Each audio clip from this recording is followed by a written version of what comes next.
I'm Charlotte Smith with Bladen Online. Thanks for joining me.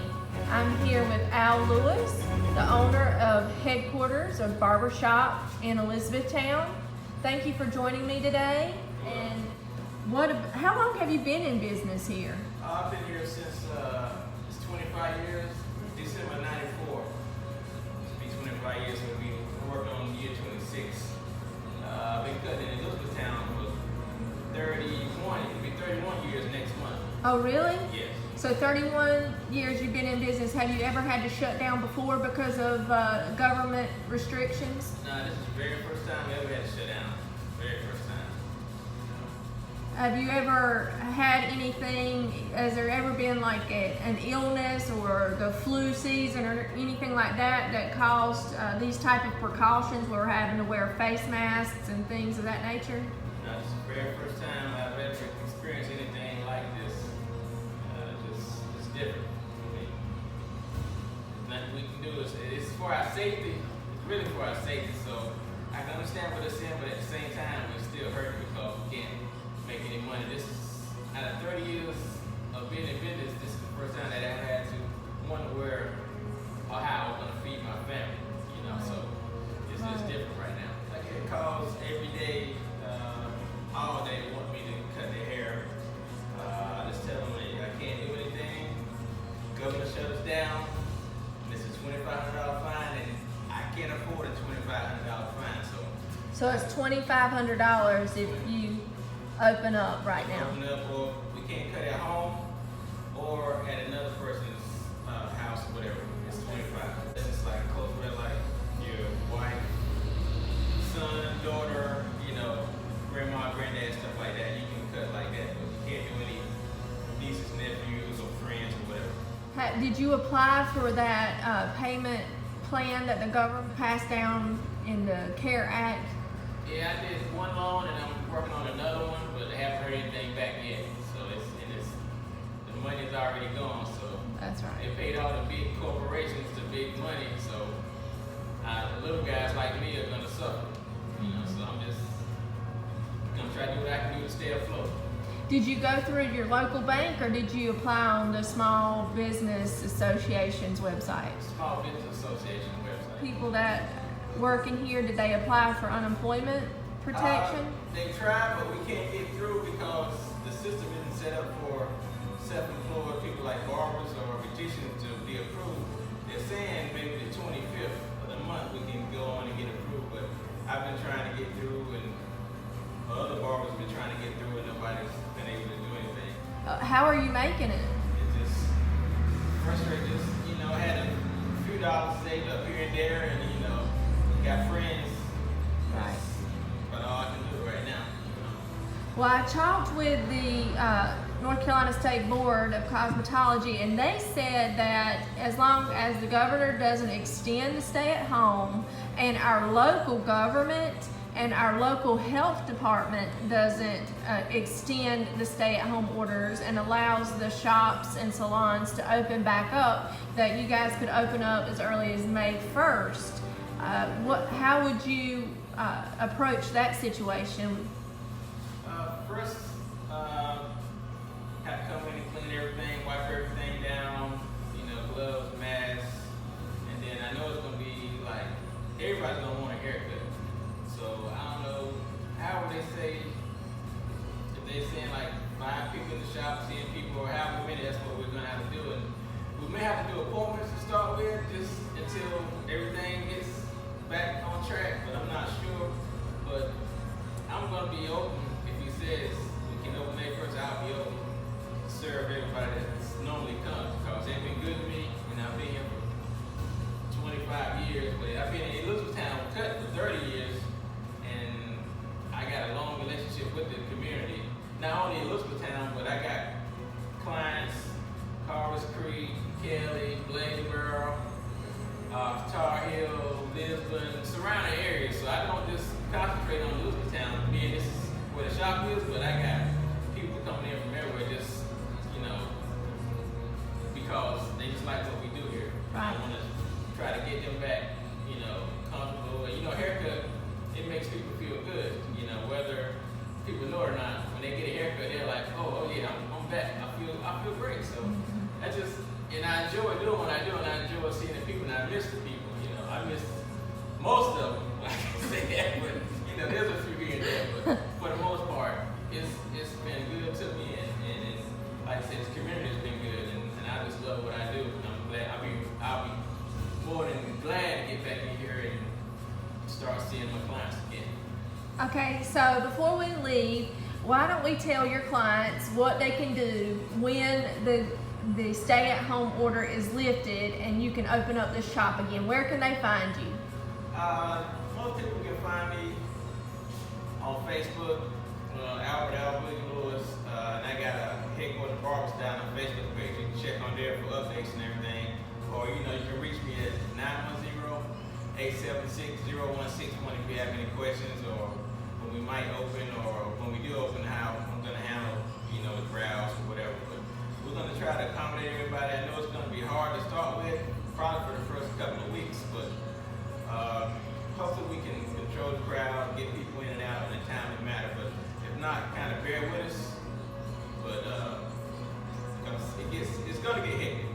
And I'm not going to work all night, but I know I'll be working late, probably a lot of nights. But just bear with us, and we're going to try to do the best we can to get people in and out, get you served, so you can get back to a normal way of life and a normal way of looking like you normally do. Okay, and what's the address here? It's Elizabethtown, North Carolina. Address is 156 South Poplar Street. It's right across from the courthouse. It's on 701. Okay. Not really hard to miss. Well, thank you very much. Thank you. Next, I interviewed Joseph D. Kinlaw with Joseph D. Salon in Elizabethtown. Thanks for joining me, Joseph D. I hate it's under these circumstances. So how long have you been closed? We've been closed since the 25th of March. Since the 25th of March. So next week will mark a full month. Full month. And how many stylists do you have that work here? There are 12 of us here. 12? Is that including... Beverly and Tyler that do our nails and pedicures. Okay. So you're a full service salon here. We are. Okay. And how has this affected your stylists and you as a business owner? Well, it's definitely put a hurting on our pocketbook, that's for sure. I really hate it for my stylists that are working with us because there's no income coming in right now. And I'm hoping that this will be over with soon. May 1st, I'm praying that we'll be back to work like we want to be. Right.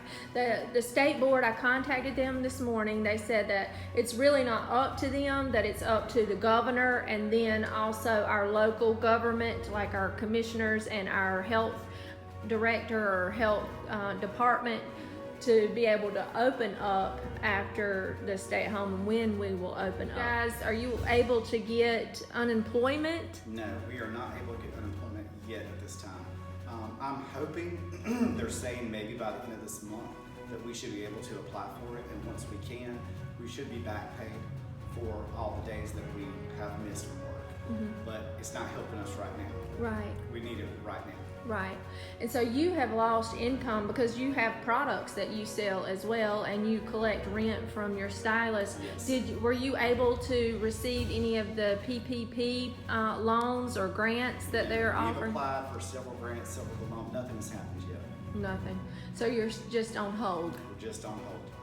And so once we do reopen and you're able to reopen the salon, how's that going to look? Are you going to make appointments? Are you going to work late? It's going to look pretty crazy, and we're going to be very busy. That's what I'm hoping. But yes, we've got appointments that we have missed over the last month that we have to try to get these people back in, plus accommodate our people that we already have on our schedule, and then probably a bunch of new people too. So we're going to be pretty busy. We're going to definitely change up our hours, be here a little bit more, and really try to make it work. Right. And you haven't been able to offer any services, have you? Nothing.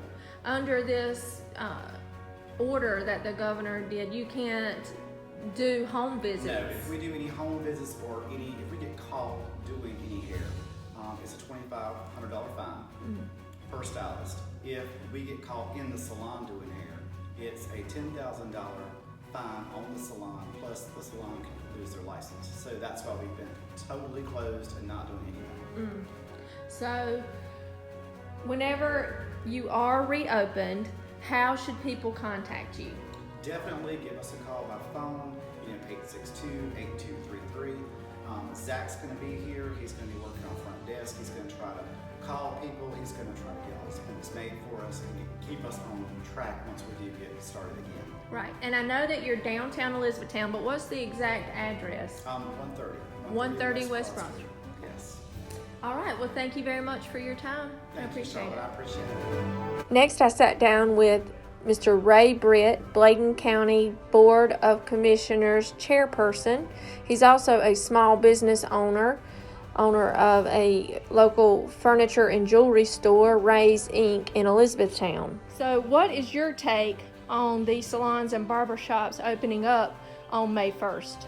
First of all, Charlotte, I'd like to say that, initially we had like 2 cases in Bladen County. But my understanding, they have been retracted. With that being said, I talk to the business sector every day. I think we have been blessed in our county because we're few in numbers and wide and large in space, and so we're not confined as much.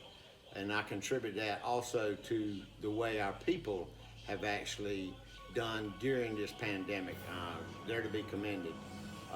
But me personally, I can just speak as chairman of the commissioners. I won't speak for the commissioners until we meet. But me personally, I'm all in favor of opening up and use a good, proper care. We know what we should and shouldn't do, and continue to be safe as we possibly can. I just got the numbers for all the mayors. I was fixing to call each mayor. If I don't get around to it today, I'll be calling them Monday to get their take as well, because I think this should be a collaborative effort, and not just one person making a decision or just the county commissioners. But I would like their intake. But me personally, I can speak for me, I'm all in favor of opening as quick as we possibly can. We don't need to be some of our surrounding towns and other counties that become very destitute. And I know how ladies like to get their hair done, and there's a lot of us men need a haircut. So I support that for them. They're going through a lot of crisis financially, just like some of us are. But yes, I'm all in favor with the health department, the health director, and we've been blessed. We got some good people in place that made good decisions, and I think with all of us keeping safety in mind, I think that we should be some of the first, if not the first, counties to be considered to reopen as quick as we can. Rural counties suffer as it is financially, and that's a heavy burden on all of us, and the longer we wait, for so many of us that are not getting assistance or whatever, it just pushes us further and further behind. You can operate for a period of time selling off your inventory, but sooner or later you have to replace that inventory or you're out of business. And I think a lot of us that have been doing work and able to make some sales that are essential, like in our case, mattresses, bed frames, and etc., and appliances. But sooner or later you got to replace it. You can't sell from an empty wagon, and what we've been selling is what we've been trying to survive off of. And I'm just being honest, but the sooner we can get this behind us, the better off we all want to be. Have you heard anything about the unemployment for the business owners? Oh, it's as far as getting assistance. Yes, sir. Me personally, I haven't had a one to tell me that they had, but at the same time, I haven't talked to many either. I've heard of some that have applied and they have not received any comments at this time. And a concerning factor to that, in my understanding, they've already liquidated the funds in a PPP account at this time, hoping that our politicians will put aside their differences and let's just talk about aid for our people and strictly use the coronavirus as the case, not all these other attachments. This is not time for deal making. This is time to assist our people in our country and not about other things. If you give me this, I'll give you this so you can get the money. It's not about that. Give the people the money without any of those stipulations. And that's the thing that a lot of people don't realize what's happening in big government. Thank you for your time. Find out more on bladenonline.com. Thanks for watching.